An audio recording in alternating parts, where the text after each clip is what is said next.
can look at you. Yeah, you can look at me. Okay. My name's Jess Douglas. I'm 41 years of age. I have a 20-year-old daughter. I've been married 23 years, and I'm 3 times world 24-hour champion. Well, the first one obviously is the most memorable. It was in 2010, and it was in Canberra. I hadn't had a fantastic World Championship campaign in 2009. It was pretty good, but it wasn't what I dreamed of. So I spent the next 18 months preparing for 2010, and I really, really wanted to win. So I really did put all my eggs in one basket and believed that I could be the best in the world. You do everything that you think your opponents are not doing. So if you're doing a set of push-ups and you've got 3 sets of 20 to do, I would always finish on an extra 1 all the time. If it was go out and do an hour of hill climbing, it would be an hour and 1 minute, or another extra hill climb, something extra that other people weren't doing. Do today what others won't, so you can do tomorrow what others can't. You know, someone's going to be a world champion. This world championship will come and go, and someone will be given that honour of being a world champion. So I may as well be in that pool of people. So if I'm going to be in that pool of people and I'm going to invest time and effort, then I may as well be the best. At the very start, on the start line, I looked around at all the girls and I went, yeah, size her up, size her up. Holy shit, these girls are amazing. Look at this person, she looks really fit. Look at me, I'm just some Aussie chick who's done really well. I don't know, I just thought I was in this world cream of the crop. How am I going to win? And then I thought, hang on a minute. They're probably looking at me going, who's she? She's that Aussie girl, la la la, you know, whatever they were thinking. And then there's this amazing pool of chicks here, and one of us is going to be world champion. And I deserved it. She's got the Aussie flag in her hand. She is the national champion, and she is about to be none other than the world champion, Jess Douglas!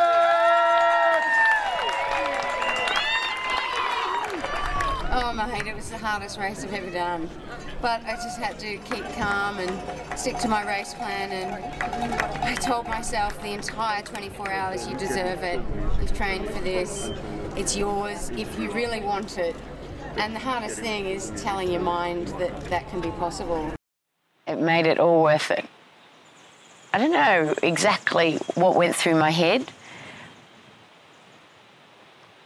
but if you've ever worked hard at something and put all that faith and belief into your ability and followed it through to the nth degree and not left a stone unturned, and worked your heart and soul through that whole 24 hours, and then to go, I've done it.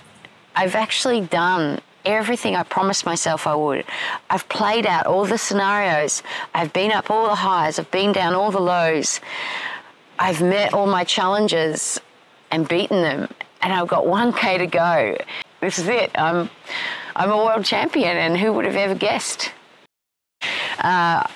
I made a decision to go to Italy to defend my World Solo Championship. I don't know, I didn't have anything to prove anymore. I felt that it was more of a duty that I had to other people out there who really looked up to me as the kind of racer that I was. And then, of course, when I won that, well, then I had to then do 3, didn't I? You can't just finish at 2. And of course, the next one was back in Canberra, so knowing whatever they handed at me, I knew I was going to love Mount Stromlo. So it was more about just winning that last one on home soil and seeing what I was capable of in my 40s. And yeah, and here I am, having won 3. After winning the thing that you've put all your heart and soul into, and you come out the other end, and everyone wants a piece of you, and you just go, well, I don't know what's next. And I just went into a bit of a shell and had no energy for anyone or anything. And at that point in time, I thought, well, I'm going to quit mountain biking. I was just like, I didn't realise the world was looking. I was just doing it for me, for something that was going to be amazing. I went through that whole 2011 afterwards trying to find myself. And it wasn't until I made the decision to go back to Italy that I realised that my whole purpose was not about me and not about what I could achieve, but it was about me being that role model for other people, to give other people hope. Do you still have dark days now? Every day. Every day. I struggle with my purpose, just like I did back then. Every single day, I go, why bother? It's just racing, it's just mountain bike racing. And then I have to say, well, everyone has a purpose in life. And it just so happens that yours is riding your bike. And out of it comes awesome things, and you meet awesome people. And the thing that gets me through is interaction with people. And I have to force myself every day to get out there and make meaningful interaction with people.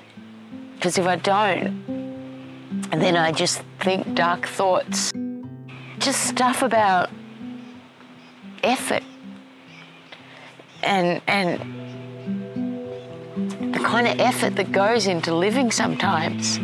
I'm sure I'm not alone. I'm sure many people get bogged down with it, and you just go, like, ultimately, without people, without love, without that feeling of connection with people, nothing matters. Nothing.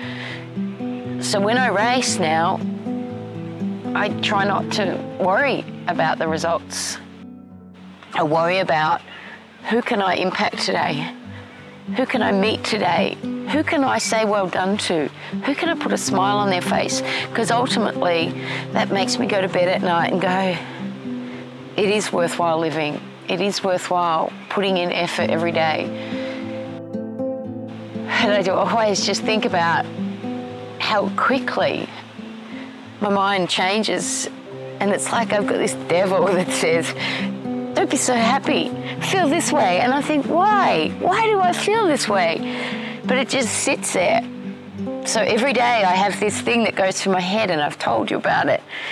And it's this other little mantra. It's just like, fake it till you make it. It's through the actions that I force myself into. Sometimes it's really uncomfortable. I'd love to be by myself, go for rides by myself, stay at home by myself, not go out to parties, not go out to dinner, not go to club races, not go to any social events. I'd love to just hang out by myself. But then I'm just going to think more dark thoughts, and I'm not going to be, well, then it is why bother, because you're not actually involved in life. But I think the big thing with mental health is to be out there with other people and interacting with them. Why should people come and do Chase the Dog? Well, you get to ride a bike. Riding a bike makes you feel good. When you breathe in fresh air and you're out in the country like this, you can't help but find the answers to all your problems.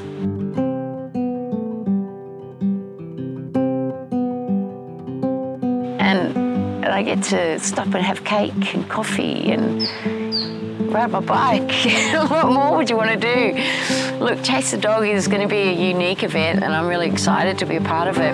But more importantly, I think more people need to reach out for people. If everyone just reached out and wondered what they could do for someone else today, if they could put a smile on someone else's face, just without any selfish thoughts, I think the world would be a nicer place. And Chase the Dog is one of those platforms that will allow us to do that. I'm looking forward to seeing you all in October. My job for that day will be to make a few people smile, say a few jokes. I like to sing while I ride my bike. I'll show you how to sing while you ride your bike. We can make up songs, we can eat cake, we can have coffee, and we can ride our bikes. See you then.